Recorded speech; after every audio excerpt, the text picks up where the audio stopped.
Hey, what's up, everybody? Hello to all you wonderful Catholics out there, and of course, everybody else. It is finally Wednesday, May 15th, and we're here for another round of the Catholic Convert Show. As usual, I'm Ed. That handsome devil over there is Ed. How's it going, brother? You got a little confused there. No, no, no, no. But I'm just it's going to keep going all people on their right. toes. It's Wednesday, which is weird because I thought Tuesday was Wednesday. Dude, So I did the so same yeah, thing. we're I we're spent good. I'm all day back on schedule. yesterday thinking it was Actually, Wednesday. no, yeah, that's what happens when you're running around like a crazy man. Oh, I know. We had our son come up here from Florida for Mother's Day and surprise his mom because he's stationed down there, and then going out to like three different restaurants and everybody wanting to take him everywhere and show him everything and screwed the weekend all up. And then Sunday was kind of rushed going to mass and then coming back with Mother's Day right after. I still haven't caught back up. Again, it's Wednesday, but like you, I thought every single day this week has been the wrong day. Monday was Tuesday, Tuesday was Wednesday, and today is Wednesday. If that makes any sense.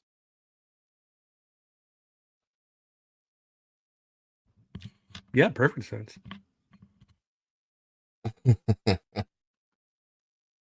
Oh, so I promise this is not a recurring theme, but I had been looking at the Archbishop in Australia that has now been criticized for his pastoral letter addressing human dignity and legislative challenges to religious and parental freedoms. So, in a 4-page document titled We Are Salt to the Earth on May 2nd, the pastoral letter was sent to Catholic parishes and schools in the Tasmanian Archdiocese. In the letter, Archbishop Porteous reiterated that the church's teaching on the complementarity of the sexes, the sanctity of marriage, and the protection of life from conception to natural death, he said, believing in God as creator, we see our identity as male and female as a gift. Thus, we see efforts to disconnect gender from biological sex as denying the reality of who we are and the precious identity we have as a man or woman. And he continued with God created male and female as sexually complementary. This means that, sexually speaking, we have literally been made for the opposite sex. He intended that man and woman should be drawn to one another, desire a lifelong union in marriage, and so provide a stable and loving environment for the generation of nurturing children, or for the generation and nurturing of children. Now, he also expressed some concerns over the impact of abortion, euthanasia, and proposed changes to some anti anti discrimination laws at the state and federal levels. He had wrote there that we see efforts to uh, deny the sanctity of life itself by offering up euthanasia as a solution for someone's illness or their suffering. Um, what got me though is nothing about that seems controversial. Was an advocacy group called Equality Tasmania has now opposed the letter, saying that it stigmatizes the LGBTIQA plus people. Oh, they just keep adding letters onto that. Might as well make it 26 long and just be done with it so we can skip all the iterations. But here's what I don't get. I don't understand how someone saying God created man, God created woman, is stigmatizing to anyone. And it seems to me that people just want to find something else to complain about. Someone is out here talking about, what God did when he created man and when he created women was, in certain people's cases, a mistake. And those people know better. And if someone comes along and says, no, that's not true at all, that is somehow bullying, it's hatred, it's stigmatizing. To be honest, I don't think these people who are constantly waving the victim flag have enough really big problems in their life. And they try to just attach themselves to these smaller issues. It doesn't matter what it is. It doesn't matter if it's uh, me saying that marriage is between a man and a woman. Well, there's two men over here that got a civil union or a marriage or whatever they wanted to call it within the legal system. And I go, yeah, but that's not a real marriage. It's automatically assumed that I'm trying to make victims of these people and that I'm hating these people when all I'm doing is stating truth. I mean, I guess it falls in line with truth hurts. I don't know.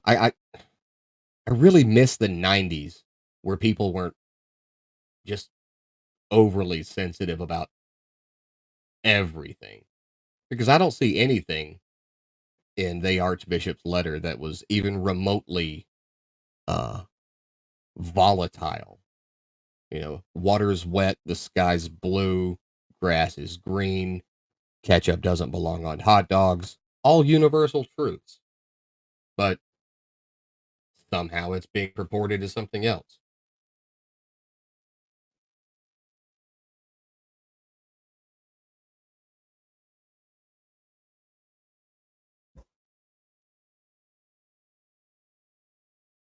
And we got a little bit of delay here. Not sure what's up. I'm currently staring, and you are all probably currently staring at Ed's closed eyes. Looks like he's deep in thought, and he dropped off a bit. It happens occasionally, but I don't know. You guys all watching, you guys listening, it's one thing to be hyper reactive about something happening to you, and it's a complete other thing to have this constant state of victimhood where everybody's attacking you. Everything is constantly against you.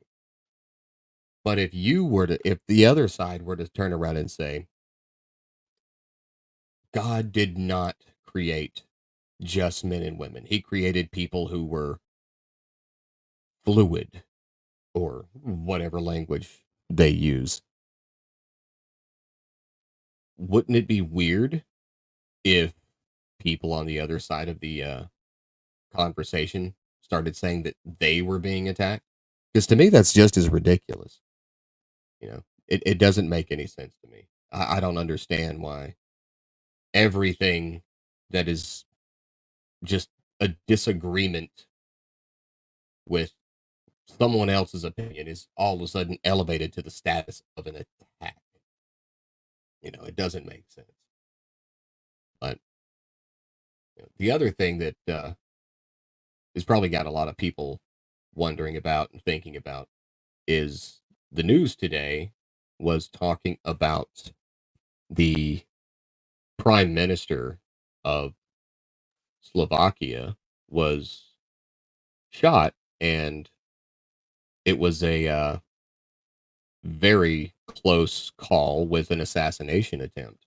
And a lot of people are worried that it's kind of leading towards the old Ferdinand thing that sparked off World War One. And I don't know, people are overly concerned with these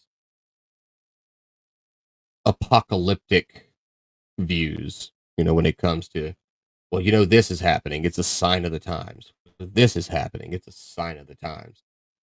But I don't see it that way. To me, it's just people being people. You know, these kind of events and calamities have been taking place for centuries. And at the end, it ends sometime and we continue to move on. I see Ed's back now, so he can jump right into whichever one of those two topics I was talking I about. I I got sucked into a black hole. I don't know what happened there. Yeah, I don't know, but I heard I heard you talking about Slovakia there. You know, my people are from Slovakia. I don't know if you're aware of that. I actually, if I'd known we were going to talk about it, I'd bring over my Slovakia flag because I do obviously have one. Um, and you're speaking about the start of World War One and the Archduke and Franz Ferdinand and the assassination that took place there. Well, I have a bit of history there because, of course, that was the Austro-Hungarian Empire. The and they're well known for the famous Lipizzaner stallions. I don't know if you've ever seen them in real life. These beautiful white stallions that go around the world and um, put on a heck of a show. Well, my great grandfather, uh, so he was actually in the court, if you will, of Franz Ferdinand, and he was the trainer of the Lipizzaner stallions way back in the, I guess, late 1800s. So there you go. So uh, I'm not quite related to royalty, but I'm related to people who knew royalty. And he used to go hunting with the emperor there. So that's kind of cool. But little that has nothing to do with today's assassination attempt, but there you go. Exciting No, no, nonetheless. please continue to go off down that tangent because, like you said, it's got absolutely nothing to do with the assassination It's got attempt. nothing to do with And this is a very, it has nothing to look, do with anything. this is a very poorly produced show. It's okay. And we're expected, uh, and it's even encouraged that we bring, terrible, mediocre content to the masses. Well, I don't know how mediocre my family is, but I mean, it is relatable. I mean, you know, No, no, no, I didn't say Slovakia your family is, was mediocre. Don't put words in my mouth. I said the content was mediocre. yeah. But I mean, there is a, you know, there was actually a bit of a bit of a segue there that related to two events. But yeah, there you go. But and the yeah, it's true. The people do get upset with those kind of things. That thinking that now World War III has begun or something like that. And I don't think that that's the case.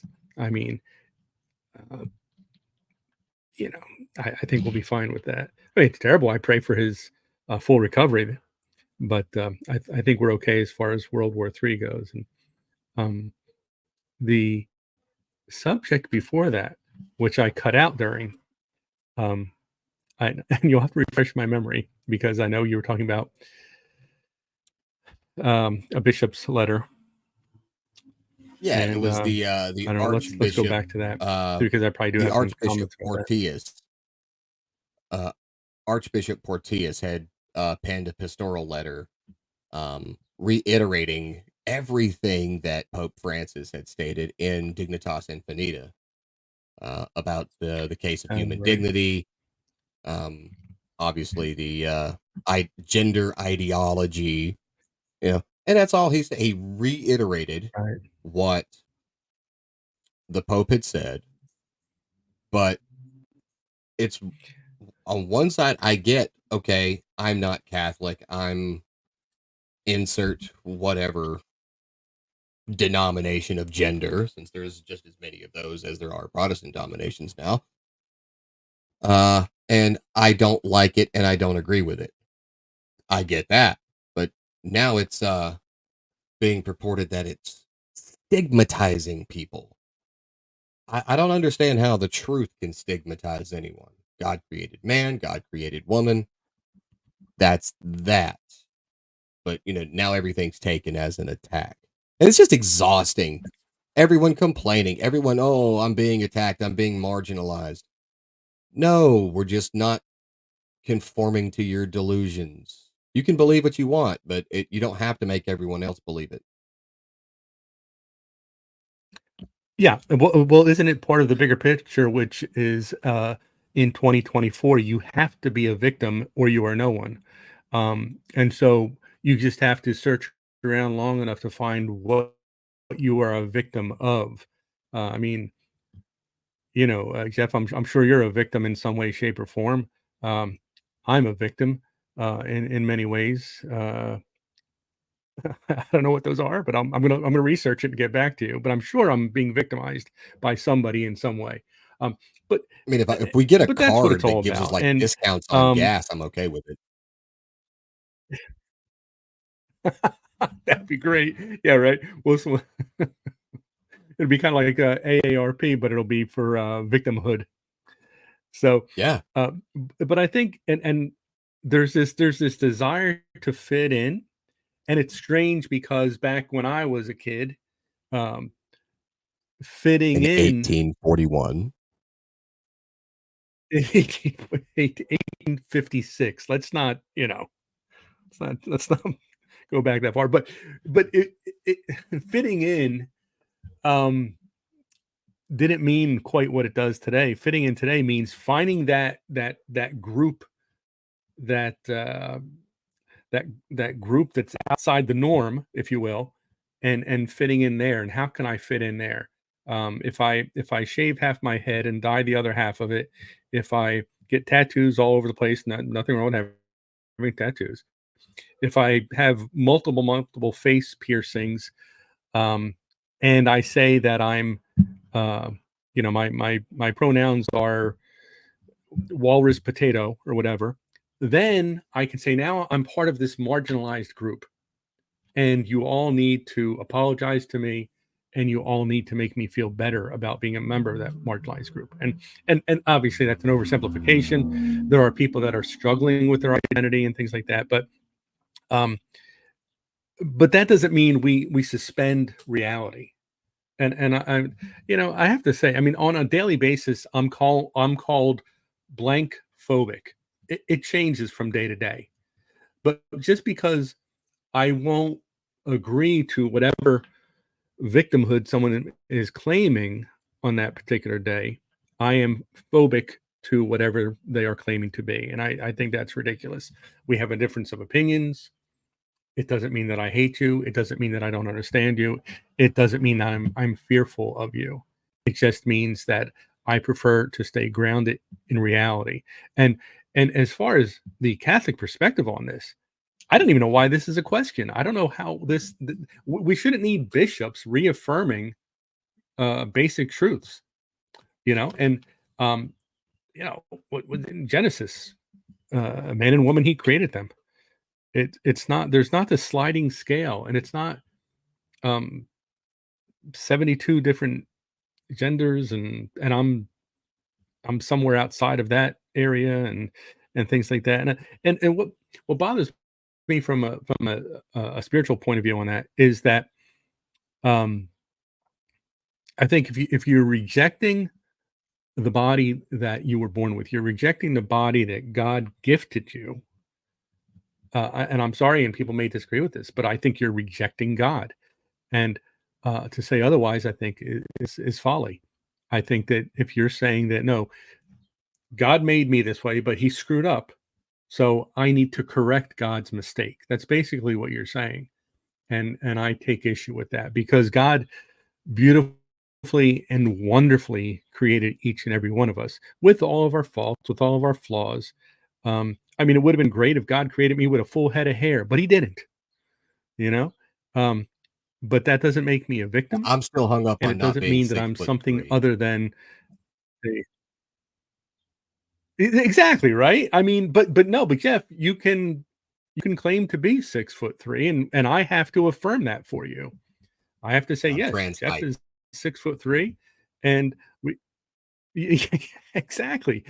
And we make kind of a joke out of it, but it's to point out the absurdity of it. Um, And I don't listen. It's not like if I see someone who is obviously a trans individual and I see them in a store, I don't point, I don't mock. In fact, I say a prayer for them, and I say, man, I hope at some point you you realize that this ideology has been shoved down your throat through our wretched education system, and that you are beautifully and wonderfully made by God, and He loves you the way He made you, and that you can take off the high heels and the dress and go back to shaving every day, um, because you are who you are. You don't have to put on this costume to be accepted. You know, I don't know. I mean, I could go on for hours about that topic, but it doesn't make Well, me here's one thing. anything phobic. Yes. Yeah, here's one thing that a lot of people don't, or at least in my experience, a lot of people don't take into account. Gender dysphoria is a real mental illness, Mm, yeah. right? And I can't even imagine the pain and the suffering that people with gender dysphoria go through, right? It's got to be, I mean, I've never experienced anything like that at all, but it is a disorder that needs to be treated. And until it can be treated, we have to understand that these people are, they're suffering from an illness. You know, I don't, yeah, sure. There's probably some that are out there doing it for attention, doing it for whatever misguided sense of identity and purpose that they've, had shoved into their face at some point in time. But those that actually suffer from gender dysphoria feel like they were born in the wrong body. They have a mental illness. They have a disorder that needs to be better researched. It needs to be treated so that it can be cured. Now, I know a lot of people who hear that are probably banging their heads. Well, actually, people who would hear that and would bang their heads on the steering wheel or the desk or wherever they're at while they listen to this. Um, they don't listen to this show, so that's fine. But eventually, it'll get around, and we're going to be accused of saying these people are clinically sick. And they are. They're sick. They have a mental illness. They have a disorder. People with diagnosed bipolar disorder, they're sick. They have an illness. It needs to be treated, right? And what gets me is like what you were saying earlier about, you know, fitting in back then now means searching for the most marginalized, most, you know, perceived to be victimized groups out there. If you're talking about when you were a kid, and look, when I was a kid, you're old enough to be my dad, maybe twice, but when I was a kid, it was if someone came out and were to say, and I'll use this as an example, I am romantically attracted to a toaster. That person would be shoved into the therapist's office. They would be doped up and quite possibly taken to a state ran facility where they could undergo treatment to fix that disorder. Now, today in 2024, if someone says, I am romantically attracted to a toaster, and they type that into the Google search bar, they're suddenly directed to a subreddit where they can hang out with all the other individuals that are attracted to a toaster. It's baffling how we've stopped treating mental illnesses and switched over to affirming and validating and celebrating them. We've even got this weird thing in our culture where people are self-diagnosing themselves with mental illnesses. Oh, I'm probably suffering from advanced delusionary schizophrenia with involuntary narcissistic rage. Where did you? go to get that diagnosis from? I saw it on the internet.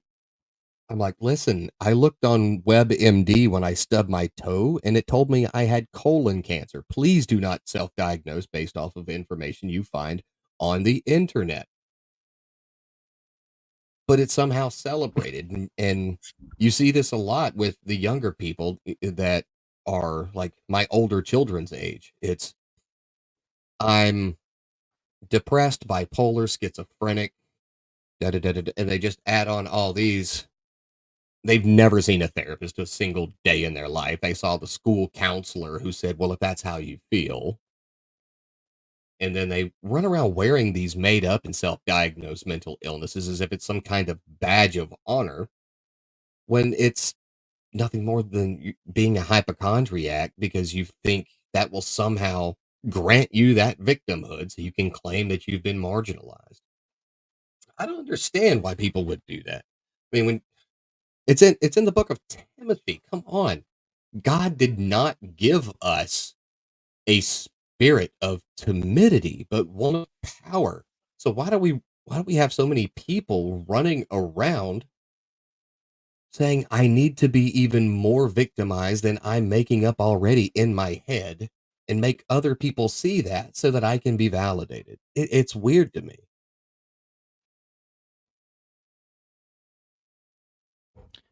Yeah, but and here's my theory on this, and people might go berserk over this.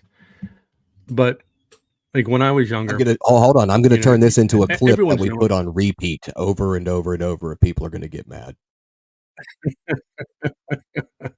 but but when I was younger, everyone was known for something. Okay, hopefully it was for something good. So there's Tommy. He's a great basketball player. There's Sally. She's great at math. It could go on and on and on. But the common denominator was that that person got to be known for something because they busted their butt, they worked hard at it, and they became very proficient in whatever it was that they were known at. Now, that takes work. But if you claim to be a member of some ostracized little group, it takes no work other than just to say, I am a member of that ostracized group. You can be lazy and yet be known. And that is, I'm not dismissing the fact that there are some people who actually suffer from mental illness. But I mean, like you're saying, everyone walks around today with a diagnosis, and usually it's a self-imposed diagnosis, and it's because wow, I'm known for something. People either they feel it doesn't matter. There was that, what was that? Somebody somewhere along the line said that any publicity is good publicity. Didn't matter if it was good, bad, or indifferent. And I think it falls into that category. It doesn't matter if someone knows me to be a great basketball player or if they know me because I'm claiming to be a furry or whatever. It doesn't matter. People know me and they think about me in those terms. And so Are you talking about Beto I O'Rourke? have something going. I'm not going to mention any names, but but you know what I'm saying, and it's true. Like if someone's an alcoholic, you don't buy them a case of beer. If somebody is suffering from anorexia, you don't schedule them for a liposuction. If a guy with a beard walks up to you and says he's actually a woman, you don't say, "Well, hello, ma'am. How are you today?" It doesn't make any sense. And so here's like it's ridiculous to me. And I remember, I think it was like Jordan Peterson or something like that. And I know a lot of people are going to be up in arms that I mentioned Jordan Peterson, but the man is brilliant. I'm sorry. But he had said this a few years back when all this stuff started up.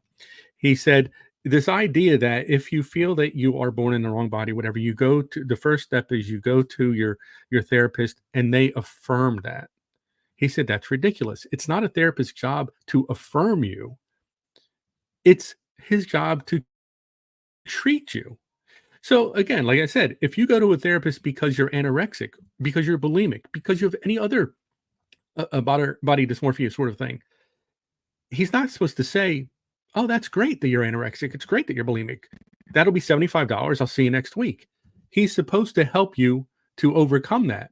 It's the same thing here. If I, looking like me, walk into a therapist and say, "Hi, I've decided I'm a woman and I'd like you to call me Betty Sue." It's not his job to say, "Well, hey, Betty Sue, that's wonderful. Pay the receptionist on the way out, and we'll talk about um, your dress shopping next week when you come in." It doesn't work that way. He's supposed to say, "Well, let's delve into this. Let's dive into this. Why is it that you feel this way? What's been going on? What's happening? What is it exactly that you're feeling?" Because to me, and how crazy is this that something like this, something so important that it can change your life forever, is diagnosed based on primarily your feelings. Because if I walk into a doctor's office and say I'm a woman, obviously he can quickly do a once up looking down, up and down me, or he can take some blood work and he's going to know that no, I am not a woman. But instead, they'll say, well, yes, you are a woman because you feel that you're a woman. Well, if I feel that I'm the Queen of England, I'm not the Queen of England. I'm sorry. It doesn't work that way. And and I listen, I love all of God's children. I have I've met people who believe they're transgender, and I've spoken to them, and I've spoken to them with love and compassion, and said, "Listen, I'm praying for you. I hope this works out for you. I hope you find truth and value in your life." But I'm not going to be part of that group that will say, "Okay, Jeff tells me now that he is a woman, so okay, then he is a woman," because that's preposterous. God made you a man. I will continue to address you as a man. Um, again, like I said, I mean, we're going to get a warning on this one, like we usually get abortion warnings. Now we'll get a gender dysphoria warning or whatever, or transgender rights warning or something on our YouTube page, and that's fine because um, truth is truth, regardless of what kind of a warning it brings up. So um, I don't know. I mean, it's just again going back to what I said initially, the fact that we have to have bishops, cardinals, whoever, putting out papers affirming the fact that God created us man and woman, and we don't get to choose which one of those He created us. The fact that we have to have bishops proclaiming that is ludicrous. It's just simply ludicrous, especially from a Catholic point of view. Uh, I mean, I we guess a the truth secular is obvious. equivalent to that It's would around be us. if, The truth is we God got one given. of We those. don't get to change truth. Yeah, I mean, I guess a secular equivalent to that would be if we got one of those emergency presidential text messages, that go out to every phone that you can't even turn them off. Uh, you know, Imagine the White House Yeah. sends out a presidential text that says, "Water's wet." It seems like a waste of time. Shouldn't our government be focusing on more important things? But we don't have a bunch of people running around dispelling the fact that water is wet or the sun is hot. For some reason, we have to have, and it's a sad state of affairs. We shouldn't have to, but we do have bishops reaffirming basic biology. And of course, it falls into theology, but that's the great part about this biology is that it's in line with theology. This is where the science matches scripture, right? God created man and woman. Yeah, well, somehow we have people out there Yeah. still denying this, and we have these bishops and priests and cardinals and all these other members of the church having to constantly reiterate basic fundamental biology as it is aligned with theology, while we're still seeing an issue with a lack of vocation. Vocational numbers are continuously dropping off. I mean, I think my parish is one of the only Mm. exceptions where we had like 52 altar servers. That's what we've got. Wow. I mean, we've got 52 altar servers, and we've got six, maybe seven seminarians out of that group already. And the others are intending to go. We're just waiting on them to get the That's great. thumbs up, right? Um, but Yeah. why should Yeah. why is this such an issue that we have to focus attention on? And really, I don't think we should focus attention on it. I think we should ignore the crazy people, at least ignore their ramblings and focus on what needs to be focused on with increasing uh, calls to vocation, increasing the attendance at mass, the evangelical work that we do with getting people to convert, come to the church, baptized, confirmation, communion, and focus on those things as well at the same time as eradicating, whether they be laymen, whether they be clergy, eradicating those that seek to perform evil. And yet, everybody knows what we're talking about here. You know, the scandal of the child abuse in the Catholic Church. I've had tons of Mhm. people automatically accuse me of promoting pedophilia because Mhm. I'm a Catholic. Yeah. And Yeah. I'm like, why? Well, you joined the church knowing that there are pedophiles. I'm like, well, you send your kid to school knowing that there are like exponentially more child predators posing as public school teachers than there ever has been priests.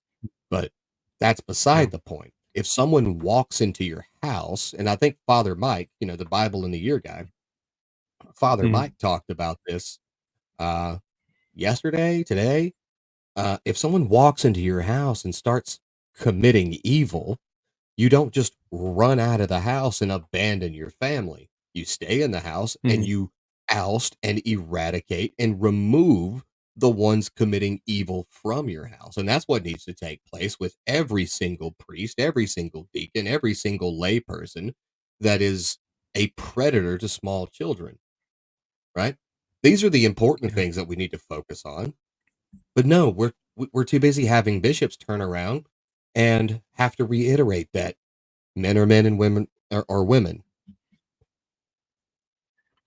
Well, you know, and a lot of it comes back to what we discussed yesterday with that word acceptance, because when I see TV shows that involve, say, a transgender child, um, you hear the same story over and over again. It took me so long. You know, my mother was against this. My father was so upset when I said I was trans, but after a number of months, after a number of years, they are now accepting of it. Okay, well, that's not being a parent. You know, it's kind of like, you know, I will get this right out there. I've seen a lot of Dr. Phil. Okay. Well, one of the topics that comes up all the time, there'll be Or as I parents like to that call are on him, Dr. Full. there. Exactly. But he has this recurring theme where he'll have parents that are on there that have their 15, 17, 25, 36-year-old son or daughter who is addicted to drugs, and they are a complete and total mess. And they're wondering, well, why does this keep going on? Why do we're paying for rehab? We do this, we do that, we do these other things. Why are they still struggling? And Dr. Phil will say, well, listen, they have no job, they have no home, because their whole life is drugs. How are they getting the money for the drugs? And they'll say, well, we give them money because we don't want them not to have any money. Okay, so you're paying for the drugs. And he'll say, how are they when they wind up in jail because they get busted for drugs or theft because they're getting money for drugs? Who bails them out? And the parent will say, well, we bail them out. And so what does Dr. Phil say? He said, well, then you're doing those things not for your child because you obviously don't care about what happens to them. You're doing that to make yourself feel better. You've got a drug addict child and you're paying their bail and you're giving them money because you feel bad about it, because you feel bad. Maybe I've made mistakes as a parent, maybe whatever. It's the same thing. If your child comes to you and says, I was born in the wrong body, I'm going to be transitioning or whatever, you don't go along with it to make yourself feel better or even to make them feel better in that moment. You sit down with them and you talk truth with them. You pray with them. You pray for them. You get them the counseling they need. You don't do things just to make you or them feel better in that moment. Same thing with anything that people are suffering through. You don't do things just so people feel better. You do what's right. And I'm sorry, but telling your son that he's now your daughter because that's what he's feeling at the moment is not being a good parent. In fact, it's quite the opposite. Yeah, 100% agree. It's no different than if a kid comes up and says, I feel like I'm supposed to have heroin in my veins. No, you're not, you know, and well, you're not accepting me. I accept you. You're the one that doesn't accept you. That's what it boils down to. Like, please accept me for who I am. I do. You don't accept you for who you are. You're trying to make someone accept you for who you're Yeah, not, you know. Yeah, exactly. it's gonna piss some people off, but what are they gonna do? I don't get paid for this. They can fire me. But no, I get it. It's the same thing. It's I just hear like you. what we were talking about yesterday with, you know, you can love them without tolerating or accepting the sin or the destructive behavior. And I think it was do you know who Sister Mary Joseph Calore is?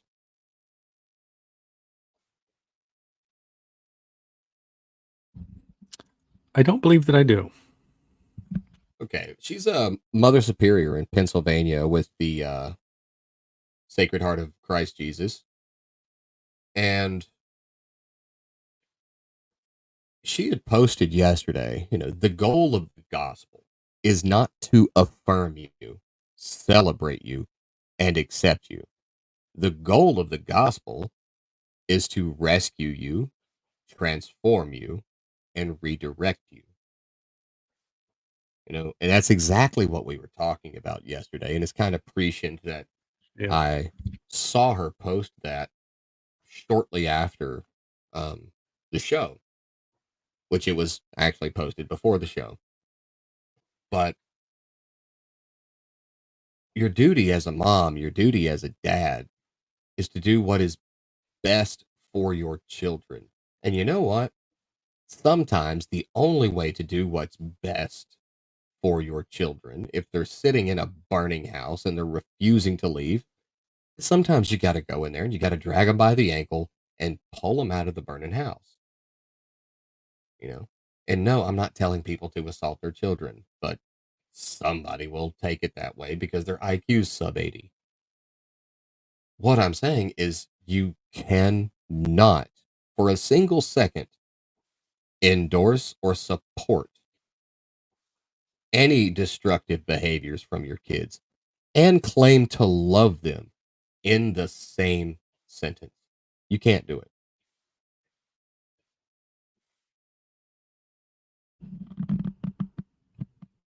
Yeah, no, you can't. And and and see, we've gotten to the point where we equate making our child happy with loving them. Making your child happy is the same thing as loving them. So if whatever your child is getting into, if it's inappropriate behavior, you go along with it because you want them to know that you love them. Well, that's ridiculous. If you love them, you would try to stop the inappropriate behavior. If so whatever it is that they're doing with their life that to be destructive for them, either physically or spiritually, you step in as a parent. I mean, when I was a kid, I mean, I was a really, really good kid, believe it or not. Rarely ever got punished for anything. But but now, even at this age, I remember the half a dozen or so times I did get corrected and scolded by my parents because it left that indelible memory, of here's where you were going off course and here's where your parents corrected you to get you back on course so that you can grow up to be a productive, good person in society. So if instead, every time I veered off course, I got a pat on the back and an attaboy, who knows who I would be? It wouldn't be the same person now, and it might not be a very good person. But it goes on with the whole everybody gets a trophy thing. We want our kids to feel good all the time. So we affirm and every single thing that they do, every single thing that they say, we say, "Boy, you did great. That's awesome. I'm so happy that you're living that way or you're doing those things." And that is horrible parenting. You've got to reel them in.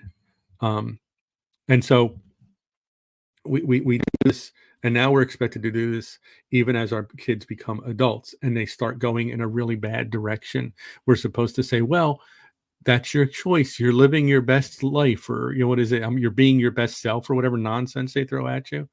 Um, no, if they're not being their best selves, you step up as a parent. I don't care if your kid is 20 or 30 or 40 or 50.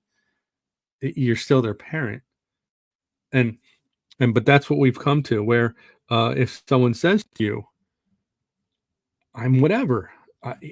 You can any number of things. I'm anorexic. I'm bulimic. I'm transgender. I'm a furry. I'm whatever. I'm a wolf person or something. You have to now today say, "Oh, that's wonderful that's who you are. I'm so glad that you realized who you are. Live it to its fullest." No, that's a crock. You remind them of who they actually are. You remind them of who God created them to be, and you try to get them back on that course. That's your role as a parent. And it's not to affirm every mistake that your child makes. That's craziness. And it winds up we wind up with the society that we have today, which is a mess. It's exhausting. I've seen this with members of my own family. I've seen this with members of family of friends.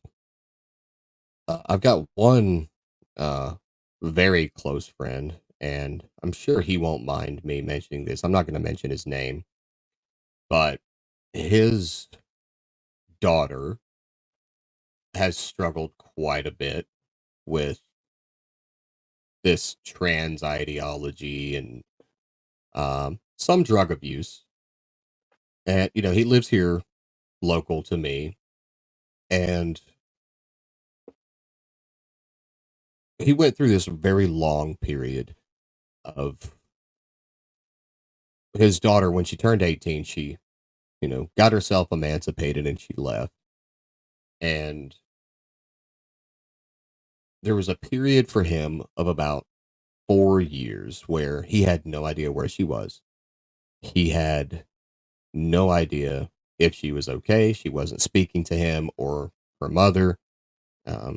He and her are still married, by the way. And then finally, she just shows up on the doorstep one day and says, "Can I come home?" And it was perfect, like the parable of the prodigal son.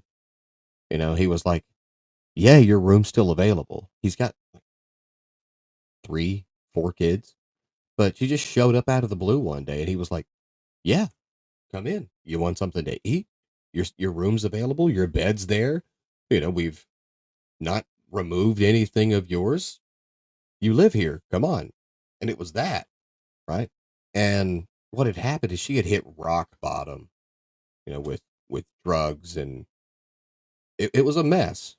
But 2 years later, she's clean. She's engaged to a great young man that goes to our church. And if you ask her what changed, I stopped being angry at my dad because I realized that he only wanted what was best for me. And the point of all this is that, yeah, your kids are going to get pissed off at you if you don't, jump on board with every half cooked idea they have. You don't understand me. Look, I've got 9. All right. I've heard this 1,000 times. That's not your job to be their friend. It's your job to be their parent. It's your job to love them. It's your job to guide them. Is it going to hurt for you? Yeah, because you don't think it hurt for my buddy who had his daughter just lost in the wind for 4 years. The fear and the pain and the discomfort and the heartbreak that he felt every single day, not knowing if she was even alive. Yeah, it sucked. But he never turned around and said, "Fine, I accept it." Why? Because that's not what was best for his daughter. Is it always going to work out that way? No. Sometimes tragedy is going to strike. But tragedy is always going to strike if you start giving in to every single whim of all these different self-destructive behaviors, you know, and they're going to Yeah, destroy themselves. And then you're only going to be able to blame yourself. I mean, we've already yeah, seen horror stories of people that have gone down well, I'm suing all these hospitals and my mother because they let me transition with surgery when I was 8, and here I am at 17. I'm miserable and I hate everyone. I don't even want to live anymore. I'm like, look, the government tries to tell us that kids aren't even responsible enough to make the decision to have a cigarette until they're 21 years old, but they're somehow responsible enough to decide to chop off body parts when they're 5, 6, 7, 8. Give me a break.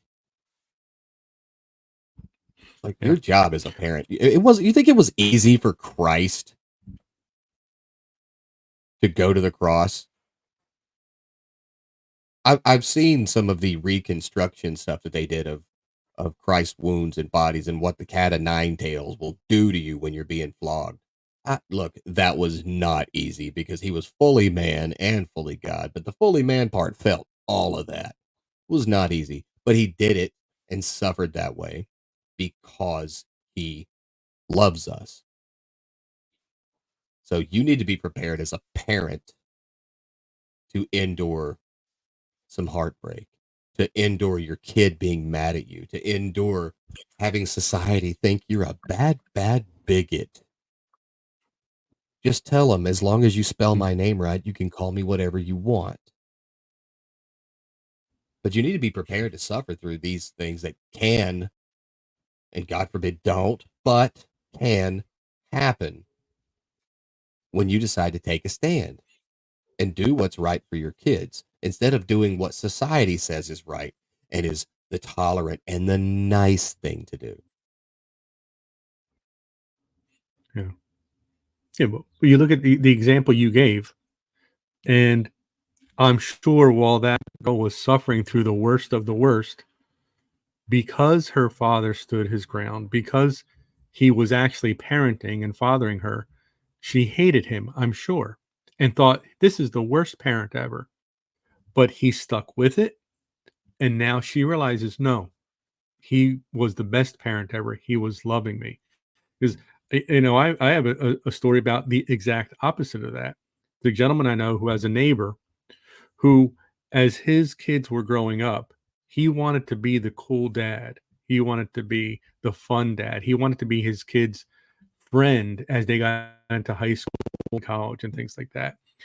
And so he would let his kids have friends over and have parties in high school where there was booze served and stuff like that because he's the cool dad. He's the hip dad, you know, and and he was, and they loved him. They thought my dad is the best, and that continued on through their college years. And then when they came back home after college until they went out on their own, you know, dad's going out and drinking with them and their friends. And isn't he a cool dad? Look at he's 45, 50 years old and he's out hanging with us and doing shots with us. That's so cool. Well, now his eldest, who is 39, 40 years old, has a couple of kids. She's an alcoholic, you know, and he's having to deal with that. But because he had to be the cool dad, because he had to be the really awesome, "Hey, let's go, party at Tammy's house," or whatever, because her dad's so cool, because that meant so much to him, he's now dealing with a real issue that affects his daughter, it affects his other children, it affects his wife, it affects his grandchildren, because it's more important for him to be the cool dad than to be a dad. And so, we need to realize that. We need to see, yeah, it's tough to be a parent. Sometimes you do what you have to do, and after the kid walks out of the room, you're left there bawling your eyes out because you feel like, man, at that Or moment, I beating a really pipe hurt with a them. wrench. They hate me right now. Yeah, exactly. But you know what I'm saying. But but you have to maintain. I'm sorry, it's not.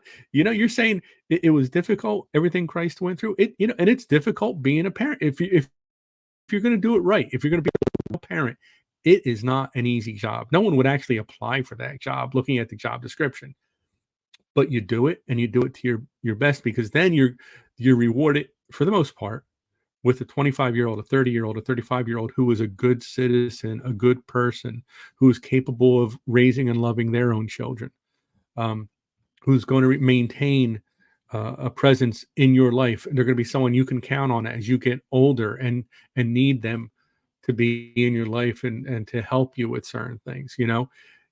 It all starts on day one.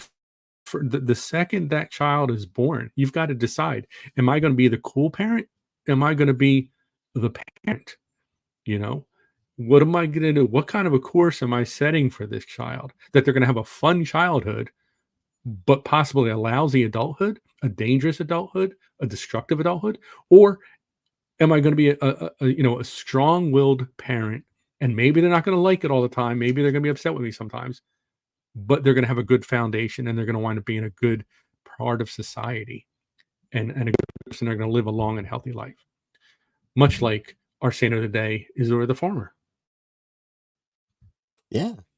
Saint Isidore had to put in the work just like all the farmers do. It was backbreaking, it was grueling, but that's how you raise good crops and that's how you raise good kids. Today's saint of the day for May 15th, Saint Isidore the Farmer. We'll run through this one quick because we're almost up on that hour. He comes from Madrid, Spain, where he is the patron, one of the patron saints. He's actually the patron saint of Madrid, Spain. He's one of the five saints of Spain. When he was barely old enough to wield a hoe, Isidore entered into the service of John de Vargas, a wealthy landowner from Madrid, and worked faithfully on his estate outside the city for the rest of his life. He married a young woman, as simple and as upright as himself, who also became Saint Maria de la Cabeza, and they had one son who died as a child. Now, he was known for his love of the poor, and there are accounts of Isidore supplying them miraculously with food, and he had great concern for the proper treatment of animals. His deeply religious instincts led him to rising early every single morning to go to church, spending many a holiday devoutly visiting all of the churches in Madrid and the surrounding areas all day long. As he walked behind the plow, he communed with God, and his devotion, one might say, became a problem for his fellow workers because he would show up late because he was lingering at church too long. But like Isidore labored, we all have to labor if we want to produce good fruits. That comes from our lives, that comes from our church, and from our children. Now, if you want to get really good at producing good fruits and make those labors more productive, hit the App Store, hit Google Play, whether you're the last holdout on the Amazon or the Android train, go to Google Play. But if you've evolved past the three knuckled simian, you can go to the Apple App Store and download Holy Habits. It is the best habit tracker out there, and it will help you develop a reliable system where you adhere to your daily rosaries, your daily prayers, scripture reading, whatever it is that you're trying to do to implement a holier life. But that's going to do it for the show. I'm Jeff. That's Ed. And we'll see you tomorrow. Have a good one, everybody.